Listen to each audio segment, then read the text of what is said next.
And you're welcome. It's time for the dailies. We get to tell you exactly what you meet if you are to pick up any of these for this morning. Of course, I've got Titi here with me. Titi, thank you and welcome. All right, now let's get into the dailies proper and let you know what you'd be finding. We're going to start from The Nation newspaper this morning. In front and center for The Nation newspaper, we have these headlines here. Palliatives. Borno Sokoto give out 140 vehicles and others. Mixed fortunes for APC, PDP Labour at tribunal. And, of course, more here. Lalong wins senatorial seat. LP reps sacked in Abia. APC PDP reps saved in Delta. And it goes on. Oberovori heads for Supreme Court. There is more. And sad one here, accounting icon Akintola Williams dies at 104. If there's anything I can say, that is a ripe old age. And of course, everybody knows that name, Akintola Williams. At the top of The Nation, Zenith Bank makes 967 billion naira half-year gross earnings, and federal varsities to get full financial autonomy.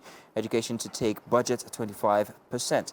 Edo relocates tribals office outside government's house, and a row between Ogun government and Daniel over Plaza deepens. We heard that from yesterday regarding the demolition of the ex-First Lady's property. Well, let's move on to other papers now. We have one with a very, very interesting topic we're going to be delving into. What do you have there? I have the Daily Sun with us here, and it says here, UAE lifts visa ban on Nigerian travelers.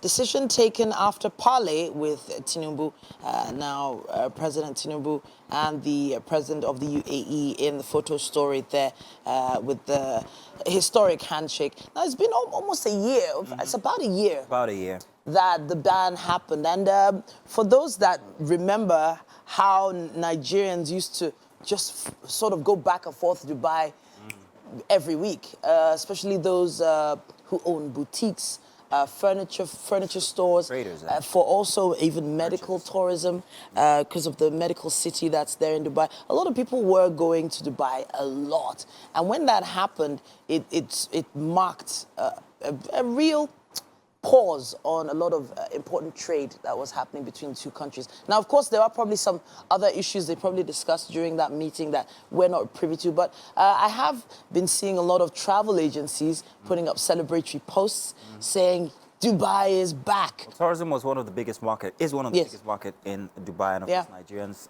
we love to travel, and Dubai is a bit, moderately flexible priced when it comes to tourism. However, I think you can't talk about this lifting of the ban without talking about the cause in the first place. There were plenty of instances of certain illegal kinds of trade. Let me put it that way. Sure. And also there was the issue of Nigerians being associated with cultism in that area and plenty other things, and underage travel and all of that. Sure. So it's whether, yes, fine, we've put this back in place, we have this relationship with them again, but what are we doing here in Nigeria to make sure that we avert anything of the sort that could happen again? If we haven't done that before getting this relationship sorted, then we have a big problem. I actually believe that there will be some strict processes for application for the visas. It wasn't as strict before, but I have a feeling there are going to be some really strict measures put in place. I can even still remember not being able to get a visa without having a male counterpart actually. If you're less than 30. Well, if you're less than 30. Yes, I remember this. And those rules probably still apply now. But there's probably going to be some other stringent rules that will be put in place before you can just get the Dubai visa. Obviously, I think the best people to talk to now will be the travel agencies. They'll probably have all those details soon.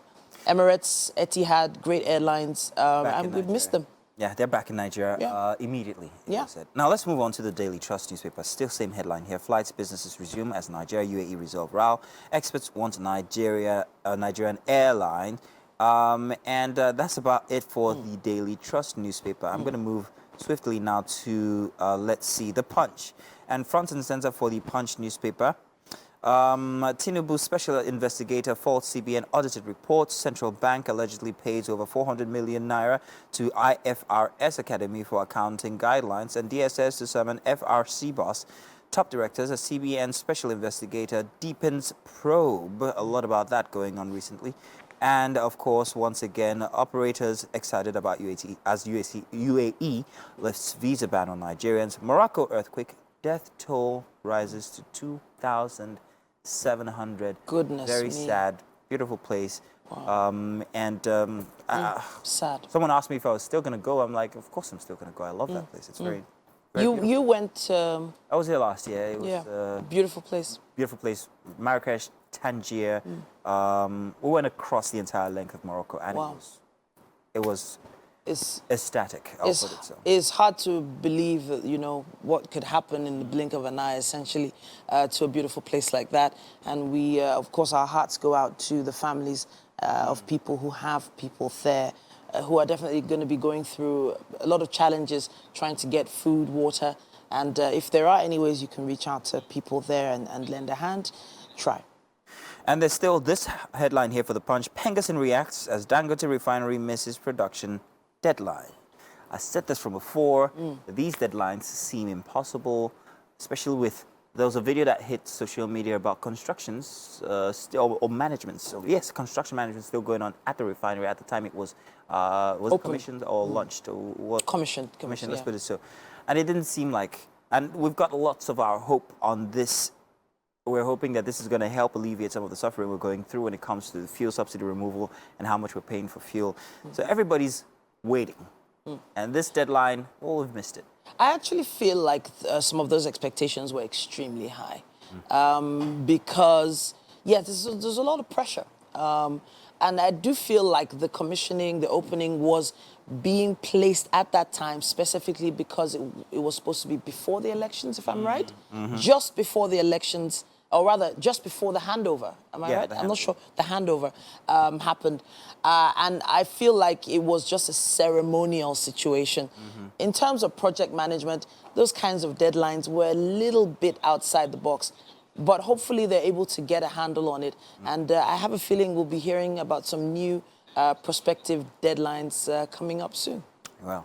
Or projected deadlines, right? Exactly. Well, thank you very much, Titi. Unfortunately, we can't do the Daily Independence, but one headline to expect there is masses won't eat good policies intentions. NASU tells Tinubu, something that you should read up on the Daily Independence. But that's as much as we can take for the dailies. Thank you very much for staying tuned and joining us. Use the hashtag WakeUpNigeria on TVC if you would like to make an opinion known. And Titi, I think we can move now to the kitchen. You're not in there. It's our daily dose of, well, walking, talking, croissant.